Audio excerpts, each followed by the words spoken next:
something happening here. What it is ain't exactly clear. There's a man with a gun over there, telling me I got to beware. I think it's time we stop, children, what's that sound? Everybody look what's going down.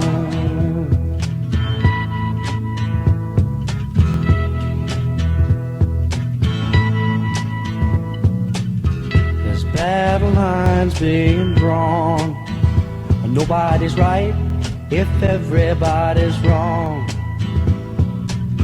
Young people speaking their minds are getting so much resistance from behind. Time we stop, hey, what's that sound? Everybody look what's going down.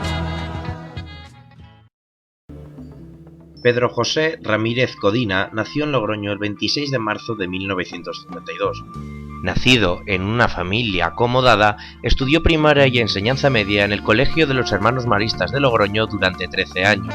Posteriormente cursó primero de Derecho al tiempo que estudiaba periodismo en la Universidad de Navarra. En 1973 se mudó a Estados Unidos para ejercer durante el curso del 73 y del 74 como profesor de literatura española contemporánea en el Lebanon Valley College, Pensilvania. En 1996 le nombrarían doctor honoris causa por esos mismos motivos. Entre 1975 y 1980 trabajó en el diario ABC en las secciones de deportes nacional e internacional. El 17 de junio de 1989 y con 28 años fue nombrado director del diario 16, el cual atravesaba en esos momentos serias dificultades económicas. Bajo su dirección, no solo evitó el temido cierre, sino que el diario se convirtió en uno de los 3 grandes de tirada nacional. Su trayectoria al frente del diario 16 se vio oscurecida por numerosos procesos por el cargo de injurias, falsedades y calumnias contra él y contra el periódico. El 8 de marzo de 1989 fue cesado de su cargo de director del diario 16, según sus declaraciones, por negarse a silenciar la estrecha vinculación entre el grupo terrorista CAL y el gobierno de Felipe González, que finalmente quedaría probada. Si hay un responsable de todo lo que se ha publicado, ese soy yo.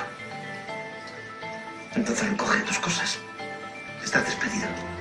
Marzo de 1989. El presidente del Grupo 16, don Juan Tomás de Salas, destituye a don Pedro J. Ramírez como director de Diario 16.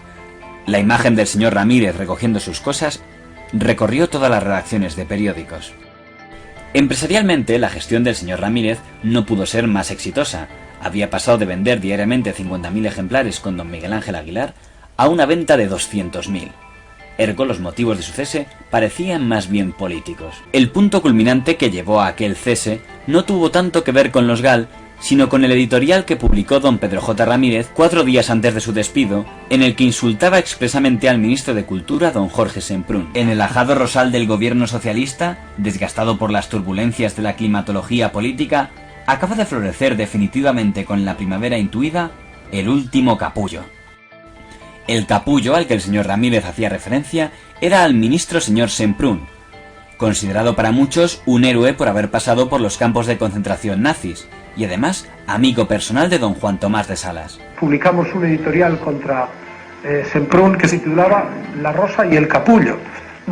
Era un editorial un poco en broma, pero con la mala suerte de que esa noche, la noche en que el periódico estaba imprimiendo ese editorial, Juan Tomás de Salas había quedado a cenar con el propio Jorge Semprún.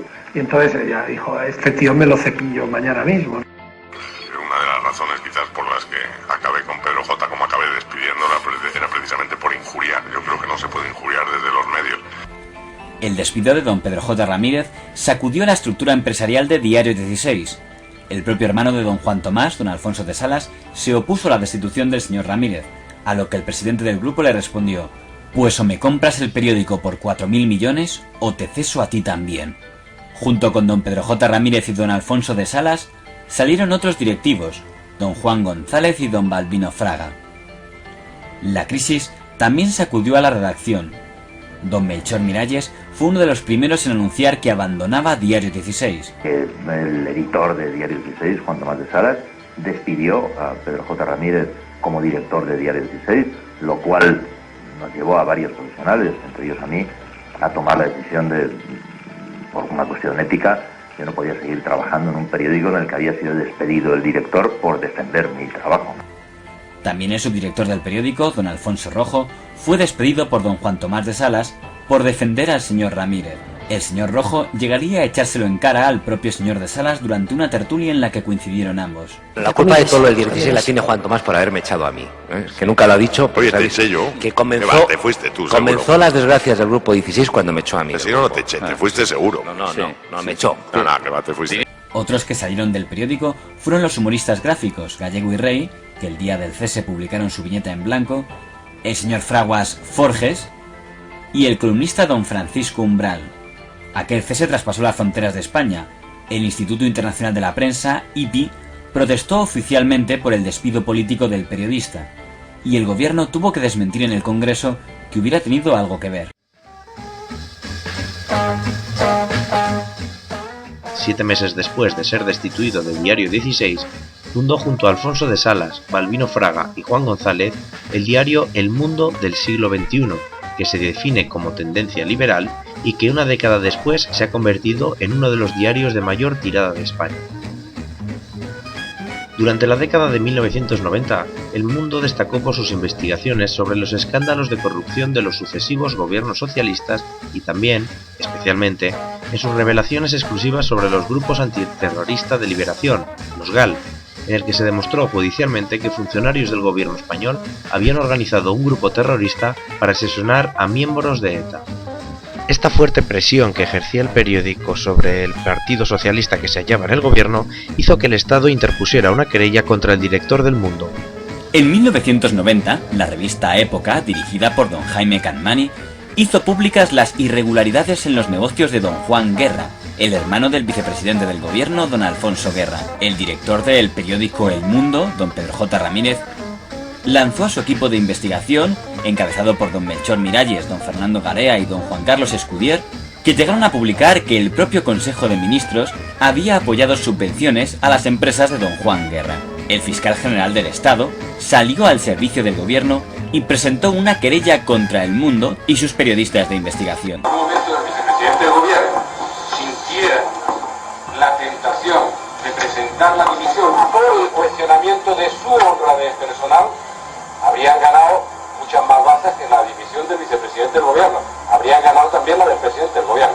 Mira, comparado con lo que pasó en la etapa anterior, cuando se planteó el proyecto de ley Mordaza, cuando al diario El Mundo el fiscal general del Estado, por orden de Felipe González, le puso una querella que suponía intentar meter en la cárcel a 4 de nuestros periodistas.